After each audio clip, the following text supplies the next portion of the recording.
ஆவணி மாதம் பிறந்தவர் யாரு? ஆடும் வினையை ஒழிப்பது யாரு?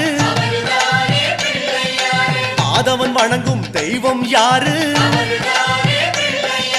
பூமியை தாங்கும் புண்ணியன் யாரு?